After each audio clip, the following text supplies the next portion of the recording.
നിങ്ങൾ കേൾക്കുന്നത് ഒരു യുദ്ധകാഹളമാണ്. ആ യുദ്ധം നടക്കുന്നത് അതിർത്തിയിലല്ല, നമ്മുടെ കയ്യിലെ മൊബൈൽ ഫോണുകളിലാണ്. നമ്മുടെ ഡാറ്റകൾ നമ്മുടെ രാജ്യം ആർക്കും വിട്ടുകൊടുക്കില്ല എന്ന മുദ്രാവാക്യവുമായി ഇന്ത്യ ഇപ്പോൾ ഒരു പുതിയ ദൗത്യത്തിലാണ്. വൻകിട ടെക് കുത്തകകളെ തകർത്ത് സ്വന്തം മണ്ണിൽ സാങ്കേതിക പരമാധികാരം സ്ഥാപിക്കാനുള്ള യുദ്ധം.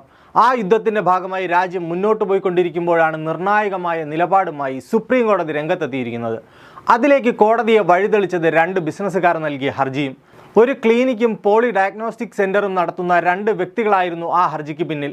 വാട്സാപ്പ് അക്കൗണ്ട് യാതൊരു മുന്നറിയിപ്പും നൽകാതെ കമ്പനി ബ്ലോക്ക് ചെയ്തു എന്നതായിരുന്നു അവരുടെ പരാതി. 10-12 കൊല്ലമായി കസ്റ്റമേഴ്സുമായി ആശയവിനിമയം നടത്താനും മറ്റ് ബിസിനസ് ആവശ്യങ്ങൾക്കുമായി അവർ ഉപയോഗിച്ചുകൊണ്ടിരുന്ന അക്കൗണ്ടായിരുന്നു അത്. പക്ഷേ പെട്ടെന്നൊരു ദിവസം വാട്സാപ്പ് ഒരു മുന്നറിയിപ്പുമില്ലാതെ ആ അക്കൗണ്ട് പിൻവലിച്ചു. തങ്ങളുടെ ഗതി മറ്റാർക്കും വരരുത് എന്ന ചിന്തയിൽ അവർ കോടതിയെ സമീപിച്ചു. സോഷ്യൽ മീഡിയ പ്ലാറ്റ്ഫോമുകൾ അക്കൗണ്ടുകൾ സസ്പെൻഡ് ചെയ്യുകയോ ബ്ലോക്ക് ചെയ്യുകയോ ചെയ്യുമ്പോൾ ചിട്ടയായ നടപടിക്രമങ്ങൾ സ്വീകരിക്കുക, സുതാര്യത ഉറപ്പുവരുത്തുക, അതിനുവേണ്ടി രാജ്യവ്യാപകമായ മാർഗനിർദ്ദേശങ്ങൾ കൊണ്ടുവരിക.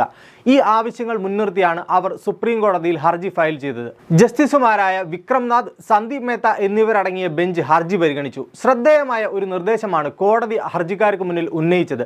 വിദേശ ആപ്പുകളെ ആശ്രയിക്കുന്നതിനു പകരം തദ്ദേശീയമായി വികസിപ്പിച്ചെടുത്ത മെസ്സേജിംഗ് ആപ്പുകൾ ഉപയോഗിക്കുക. ഉദാഹരണത്തിന് സോഹോയുടെ അറട്ടെ. അതെ, ഇന്ത്യ നിർമ്മിച്ച് പ്ലേ സ്റ്റോറിൽ വാട്സാപ്പിനെയും മറികടന്ന് ഒന്നാമതെത്തിയ തദ്ദേശീയമായ മെസ്സേജിംഗ് ആപ്പ്. ഇന്ത്യൻ പ്രധാനമന്ത്രിയുടെ സ്വദേശി ആഹ്വാനത്തെ തുടർന്ന് കുതിച്ചുയർന്നു വന്ന ഇന്ത്യൻ ടെക് സംരംഭം.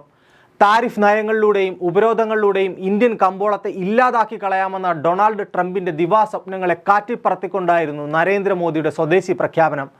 പ്രധാനമന്ത്രി ആഹ്വാനം ചെയ്ത വാണിജ്യ യുദ്ധത്തിൻ്റെ മുൻനിര പോരാളികളാവുകയായിരുന്നു ഇന്ത്യൻ ജനത.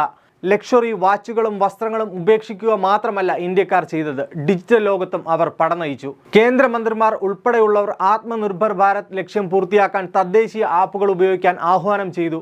അറട്ടയുടെ ഡൗൺലോഡുകൾ കുത്തനെ ഉയർന്നു. അമേരിക്കൻ താരിഫും ഉപരോധങ്ങളും ഇന്ത്യൻ ഡിജിറ്റൽ മുന്നേറ്റത്തിൻ്റെ വേഗത വർദ്ധിപ്പിച്ചു. രാജ്യത്ത് നടന്നുകൊണ്ടിരിക്കുന്ന ഡിജിറ്റൽ വിപ്ലവത്തിൻ്റെ ഭാഗമായി അറട്ടെ മാറി. ഇന്ത്യക്കാരെ കളിയാക്കിയ പാശ്ചാത്യ ലോകത്തിന് ഇന്ത്യ മുൻപും ഇത്തരത്തിൽ മറുപടി നൽകിയിരുന്നു. അറട്ടെ ഒരു തുടക്കം മാത്രമാണ്. ഡിജിറ്റൽ ലോകത്ത് ഇന്ത്യ സ്വയം പര്യാപ്തത കൈവരിച്ചു കൊണ്ടിരിക്കുന്നു എന്നതിൻ്റെ അടയാളപ്പെടുത്തൽ.